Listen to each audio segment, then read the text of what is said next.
Oh boy, Hey, ito ba ang pera mo? syempre akin ito. Bigyan mo ako ng kaunting tulong, sana, gutom na gutom ako. Bakit kailangan ko pa kayong tulungan? Marumi, Ang kapal.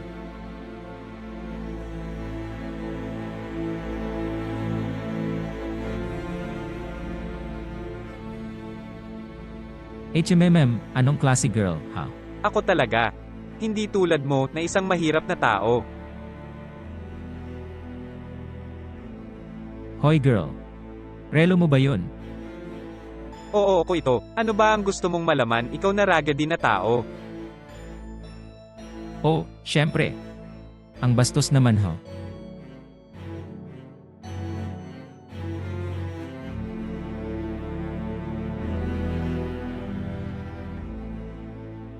Hoy boy.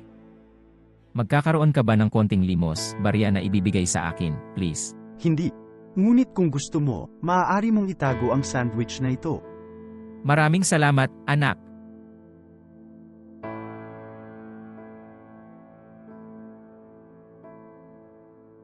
Oh boy. Ano? Cellphone mo ba yun? Hindi. Hindi ako papayagan ng nanay ko na magkaroon ng cellphone. Pero, kung hindi mo mahanap ang tunay na may-ari, maaari mong ibenta ito. Upang bumili ng isang bagay na mas mahusay. Ang sandwich na iyon. Maraming salamat, kaibigan. Walang anuman.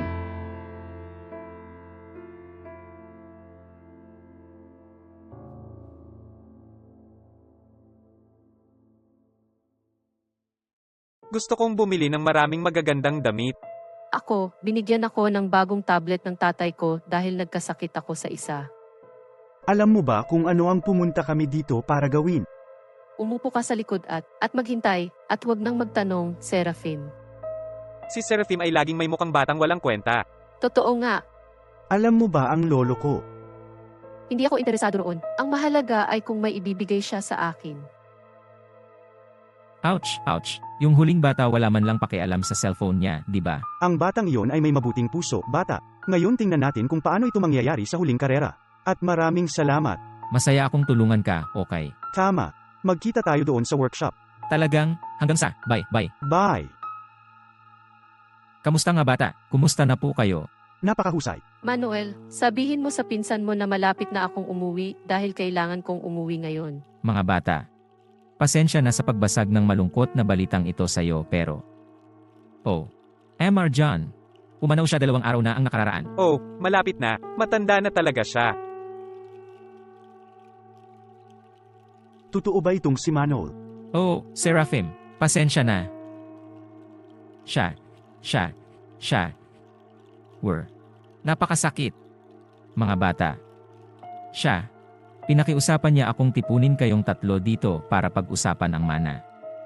Tungkol sa kung ano ang nakukuha sa bawat isa. Sabihin mo sa akin kung ano ang mayroon ka. Magsalita ka, nerd ka, mukhang pagong. Tara na nga. Opisina ko. Tara na nga. Sumama ka sa akin, Seraphim. Nahulog.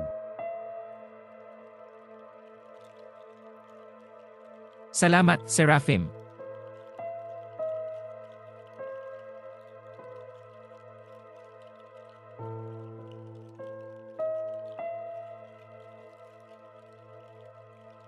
Paano? Nasabi ko na nga ba, para sa'yo. Gustong magsalita ng lolo mo. Tungkol sa mana. Well, kung gayon. Hinihiling ko sa bawat isa sa inyo na buksan. Ano ang nasa bawat isa sa mga kahon, na ipapaliwanag ko kung ano ang nasa bawat isa. Takte. Ang globo na ito. Ang mapang ito ay kumakatawan sa lahat ng mga katangian. Na mayroon ang lolo mo, Isabel. Ang mga ito. Ang mga laruang kotse ay kumakatawan sa mga luxury car. Na ang lolo mo sa buong buhay niya. Seraph. Catafalque. Collar ay kumakatawan sa Farofa. Ang aso ng lolo mo. Mabuti, mga bata, ako na nga ba? Iwanan ng mga ito ng mga 5 minuto at ikaw ang magpapasya kung ano ang mananatili sa kanino. Pakiusap. Gumawa ng mabuting desisyon.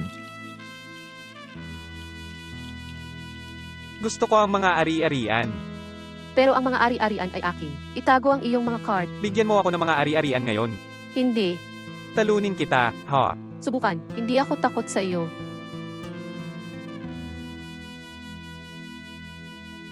Bigyan mo ako ng mga ari-arian. Gusto ko ang mga ari-arian ngayon. Huwag mo akong pilitin. MR John. MR John, malinaw na kung sino ang dapat makakuha ng mana. Hindi ba mas mabuting tapusin na ang lahat ng ito ngayon? Isang sandali pa lang. Gusto ko silang bigyan ng isa pang pagkakataon. Ayusin natin ito tulad ng mga matatanda kung gayon. Kakaiba. Walang gaanong pagpipilian. Magpares. Nanalo. Mabuti na lang. Kahit man lang. Maaari kong ibenta ang mga stroller na ito at mamuhay mula sa karangyan. Alam mo ba kung ano ang nakakatawa, Isabelle? Ano?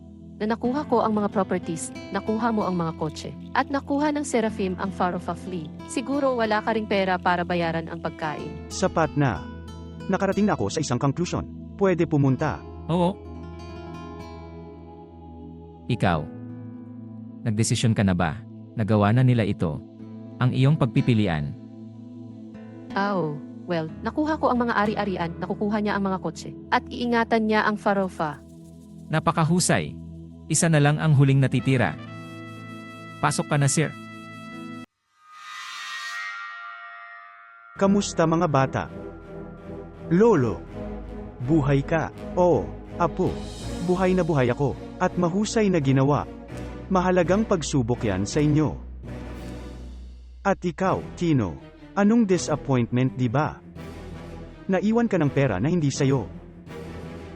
Bakit? Ano po pera? Ako token tungkol sa pera na yon. Doon sa lupa malapit sa bahay.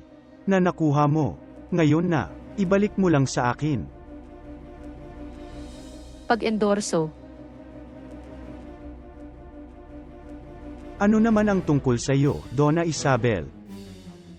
Bakit mo naman itinago ang relo na hindi mo naman? Wala akong alam. Alam na alam mo. I'm talking tungkol sa narelo na nakuha mo. At hindi yun sa inyo. Pero nakuha mo na. Ngayon ibalik mo na sa akin. Tara na nga.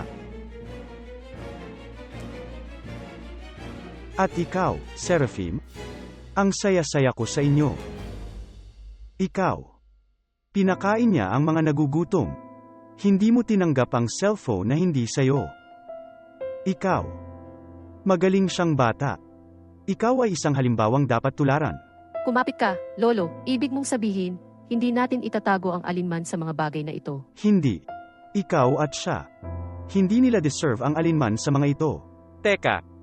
Kung anak mo ang tatay ko, pwede ko nang itago ang mga ari-arian, oo. Ikaw, Isabel. Ambisyoso siya tulad ng kanyang ama. Naghinala na ako. Hindi kailanman magaling ang lolo ko. Higit pang paggalang. Gusto ko kayong dalawa ng higit na paggalang.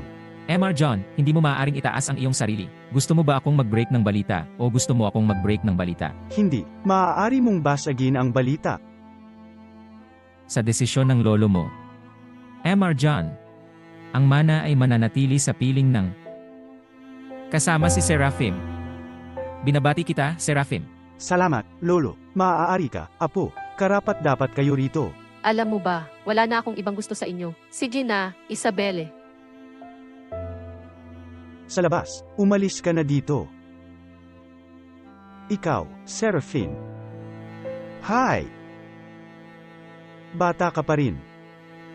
Ngunit ito ay may higanting puso.